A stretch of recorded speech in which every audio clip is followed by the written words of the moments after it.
So after looking for a house for over a year, I found a house that seemed to be perfect. So I made an offer on that house and they accepted my offer. But then it turned out that that house was trying to kill me.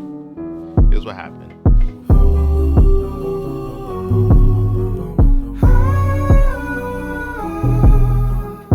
You know what? For this story, let's take a little trip. I've got my cell phone, I got my keys. Let's go.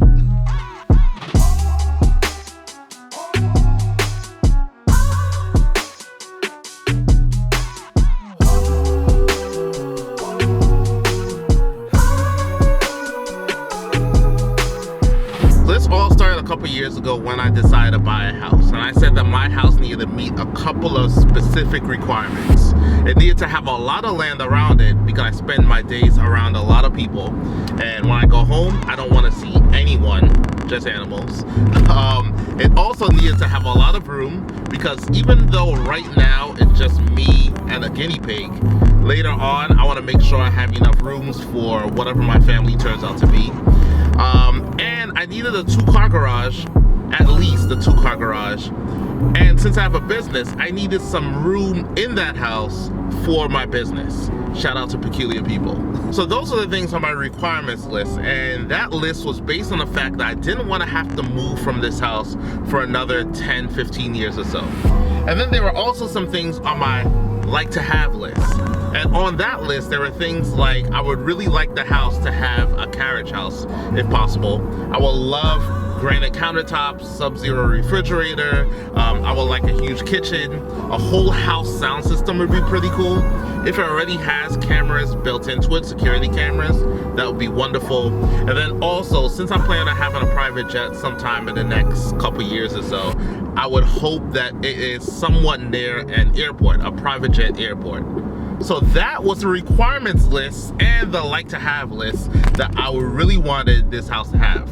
So basically what I was looking for is this right here. This is my dream house I saw a couple years ago, but unfortunately it hasn't been for sale ever since I saw it. So I have to look for something that's pretty similar to it. And this is what I found. Let me show you.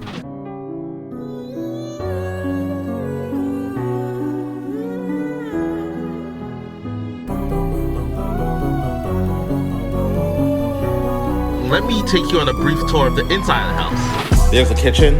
Here's the den area or something like that. That's a fireplace. Over here, there's another room of some sort. Out here, there is a pool. Don't know if that works or not. This is like a laundry room. That is a cave cricket. Hopefully it's dead. We have the bathroom, closet, office or something. Don't like the colors of the walls. Closet here, bathroom right there. Then coming through here, behind this door, we have the basement. Scary there. We're not going. We have the living room, dining room, and then we got upstairs. Then we have the master bedroom here, closet over there. We have the bathroom here. Then we have the upstairs laundry room. Then more bedrooms and stuff. So that's the house. I saw it and I loved it.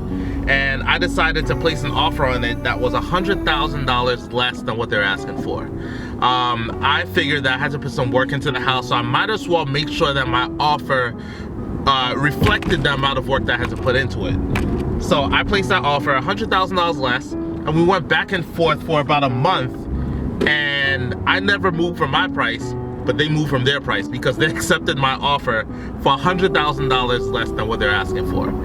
Now, at that point, when they accepted my offer, we then entered into attorney review. Now, I'm not sure if you understand the process of buying a house, but let me explain it to you. In order to explain it to you, let's head back to my desk. So here's a basic process to buy a house. First of all, you find a house and you make an offer on that house. That offer is telling the seller everything that you need in order to move forward with the purchase of the house. Now, the seller, when they see your offer, they can either accept it, they can reject it, or they can counter offer you something based on different terms. And then you all go back and forth negotiating the details of that house.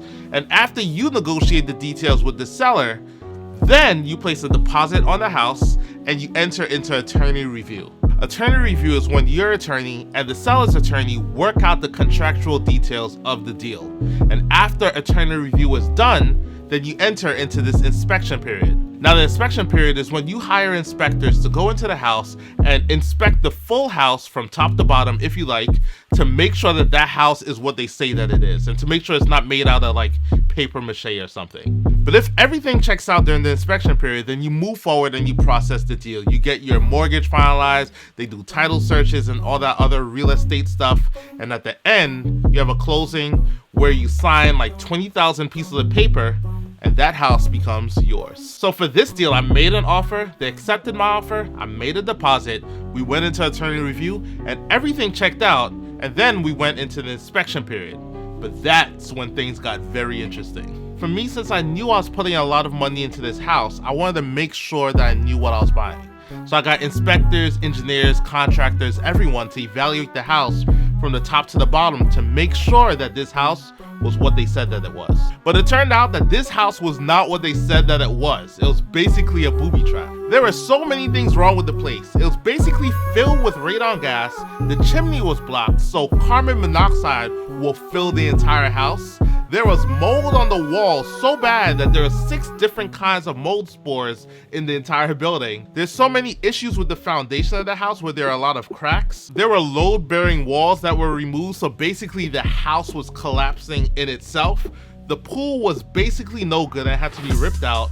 The water was acidic. There were so many issues with that place. As if that wasn't bad enough, there were other random issues with the place. Like half of the roof shingles were missing, the carriage house was collapsing, half of the house was built without a permit. I don't even know how. But with all the drawbacks about the house, there were some positive things about it. Like the heated floors worked, and every time I showed up there, there was like a pack, or is it a herd or a gaggle? There's a mob of deer that will always show up and just stare at me like this.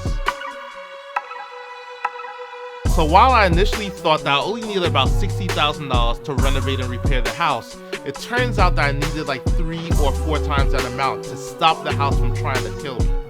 So I backed out the deal because it's probably easier for me to find a smaller house and to renovate and upgrade it than it is to get that big house and try to bring it up to code.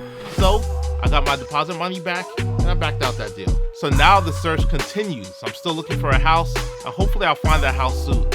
And you know, now that I think about it, those deer that will always stare at me, I think that those deer were trying to tell me, you better not buy that house. That's why they were looking at me like that.